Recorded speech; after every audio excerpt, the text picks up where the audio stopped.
అల్లూరు జిల్లా చింతూరు ఏజెన్సీలో వానలు దంచుకొడుతున్నాయి. దీంతో వాగులు వంకలు పొంగి పొర్లుతున్నాయి.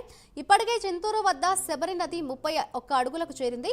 విఆర్పురం మండలం అన్నవరం వంతెన, చింతూరు మండలం ముకునూరు వద్ద ప్రధాన రహదారిపై సోకిలేరు వాగు ప్రవహిస్తోంది. దీంతో చింతూరు విఆర్పురం మండలం మధ్య 40 గ్రామాలకు రాకపోకలు నిలిచిపోయాయి. అన్ని శాఖల సమన్వయంతో వరదలను సమర్థవంతంగా ఎదుర్కోవాలని అల్లూరు జిల్లా కలెక్టర్ దినేష్ కుమార్ ఆదేశాలు జారీ చేశారు.